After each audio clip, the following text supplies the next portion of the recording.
జై శ్రీమన్నారాయణ. నేను మీ icon astrologer Gattupalli Suresh Babu. అయితే మనకి ఈరోజు చిన్న విషయం ఏంటంటే, రాష్ట్రాలు రాష్ట్ర ప్రభుత్వాలు చేసేటువంటి అన్యాయం, అక్రమం, అరాచకం అని చెప్పొచ్చు. ఇది ఏంటి? మీడియా మొదటగానే అన్యాయం, అక్రమం గురించి మాట్లాడుతున్నారు అనుకుంటున్నారా? చెప్తా. మనకి సనాతన ధర్మంలో చూసినట్లయితే కనుక ఎన్నో సత్సంగాలు ఉన్నాయి, ఎన్నో సనాతన ధర్మానికి సంబంధించిన సంఘాలు ఉన్నాయి, ఎన్నో గీత పారాయణాలు ఉన్నాయి, ఎన్నో వేదాలు ఉన్నాయి, ఎన్నో ఉపన్యాసాలు, ఉపనిషత్తులు, ఎన్నో రకాలైనటువంటి విధి విధానాలు కూడా మనకు కనిపిస్తూ ఉన్నాయి. కానీ మనం ఏం చేస్తున్నాం? మనం ఎక్కడున్నాం?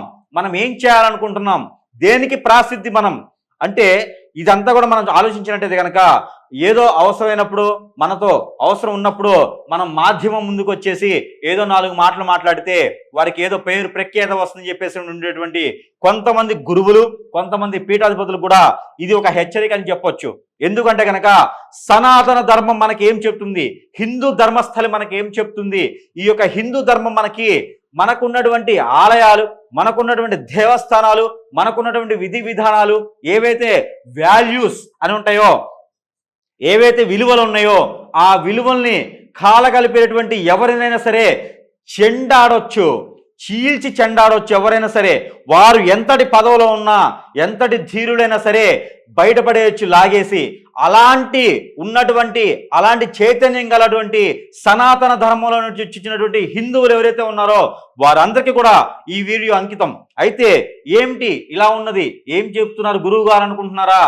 మనం చూసినట్టయితే కనుక విరు రాష్ట్రాల్లో మరి ఇంతకు ముందు ఉన్నటువంటి పరిస్థితుల ప్రకారంగా కొన్ని ప్రభుత్వాలు ఏర్పడినప్పుడు ఆ రాష్ట్రంలో, మన పక్కన ఉన్నటువంటి రాష్ట్రాల్లో విగ్రహ దంసనం చేయటం, రథాలు తగలబెట్టడం, అలానే మనకి ఆలయాలు కూడా కూల్చివేతలు. ఇప్పుడు తెలంగాణ రాష్ట్రానికి కూడా ఆ ఒక సంస్కృతి అబ్బిందని చెప్పొచ్చు. మనకి ఈ సంస్కృతి అనేది అంత మంచిది కాదు.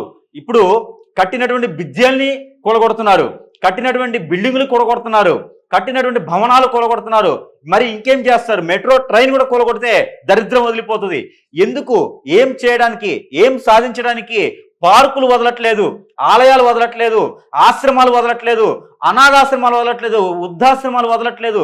గవర్నమెంట్లో నుంచి వచ్చినటువంటి ఒక వనరు లేదు, గవర్నమెంట్ వచ్చేటువంటి ఒక పథకం లేదు, ఏమీ లేదు. ఎందుకు? ఏం చేస్తున్నారు? ఎక్కడున్నారు? ఏమైపోతున్నారు? ప్రజలంతా ఏం కావాలనుకుంటున్నారు?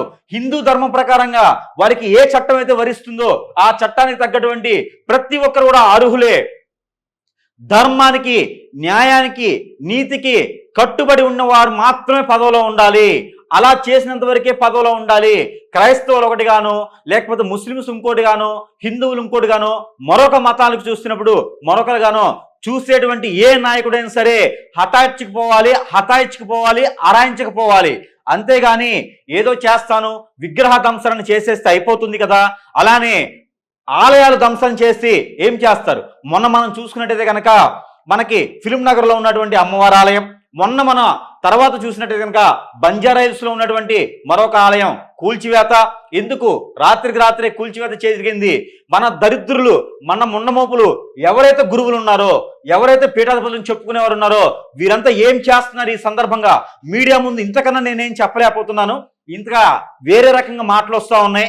వీరంతా సనాతన ధర్మం అని, ఏదో సంఘాలని, సత్సంగాలని తిరుగుతున్నారు. వీరంతా ఏం చేస్తున్నారు? ఆ పదవిలో ఉన్నటువంటి వ్యక్తిని ఎందుకు బయటకు తీసుకురావట్లేదు? ఎందుకు రాజీనామా చేయించట్లేదని ఈ సందర్భంగా నేను అడుగుతా ఉన్నాను.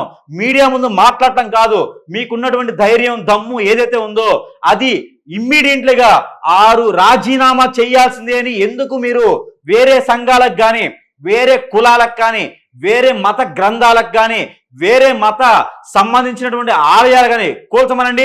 అక్కడ నర్రి రోడ్డు మీదే ముక్కలు చేసి వదిలిపెడతారు ఆ నాయకుడిని. అలాంటప్పుడు హిందువులు ఏం తక్కువ? ఎందుకు తీసుకోలేకపోతున్నారు? మీరందరూ మీడియా ముందు ఏం చెప్పాలనుకున్నారు? మీరందరూ కూడా ఏకతాటిగా ఒక స్థలం మీదకి రావడం లేకపోవడం వలన మీరందరికీ కూడా పంచెలు ఊడే పథకంగా ఉంటది కాబట్టి, వెనక కొమ్ము కాస్తారు కాబట్టి మీరు మీడియా ముందుకు వచ్చి మాట్లాడతారు తప్పితే బయటికి వెళ్ళి వారి పదవిని కానీ వారిది ఏమి మీరు చేయలేరు. ఇది నేను పక్క బలగుది చెప్తున్నా. మీ సత్సంగాలు ఏమున్నాయో అవన్నీ కూడా మీరు బతకడానికి తప్పితే ఎదుటి వారికి ఎటువంటి ఉపయోగం లేదు. ఇవాళ ఆలయం అవుతుంది, రేపటి రోజున ఇంకోటి అవుతుంది, రేపటి రోజున ఏదో ఒక పథకాన్ని పెట్టేసి నీ కొంప కూడా కూల్చొచ్చు. ఇవన్నీ కూడా ఎందుకు చెప్తున్నానంటే రాజకీయ నాయకులకి కొమ్ము కాయొద్దు. మీ ధర్మం, మీ న్యాయం ఏదుందో అది మీరు అమలు చేయండి. ఖచ్చితంగా భయపడాలి. ఆలయం చూస్తే భయం వేయాలి. ఈ ఆలయం టచ్ చేస్తే నాకేదో జరుగుతుందనే భయాన్ని మీరు క్రియేట్ చేయండి. ఆ భయం నిజమే చేయండి. ఖచ్చితంగా ఏ నాయకుడైనా, ఏ కాలమైనా, ఏ పదవిలో ఉన్నా, ఏ పార్టీలో ఉన్నా కూడా ఖచ్చితంగా తల వంచాల్సిందే. ఎవరికి తల వంచకపోయినా ఆ దేవత దేవుడైనటువంటి భగవంతునికి ఖచ్చితంగా తల వంచాల్సిందే, కొమ్ము కాయకూడదు. అలా చేసినంత వరకే హిందూ ధర్మం, సనాతన ధర్మం పాలన బాగుంటుంది, పాలించేటువంటి విధానం ఉంటుంది. ఒక ధాటి మీదకి, ఒక రేవు మీదకి, ఒక మాట మీదకి హిందువులందరూ ఉన్నట్టయితే కనుక ఈ యొక్క ఆలయ కూల్చతలు మరి మనకి జరగవు. ఎలాంటి పరిస్థితులున్నా ఆలయ కూల్చడం అనేది నేను దానికి సహించుకోలేకపోతున్నాను. కాబట్టి ఎవరు వస్తారో నాతో పాటు తోడు రండి, ఖచ్చితంగా నిలబడదాం. జై శ్రీమన్నారాయణ.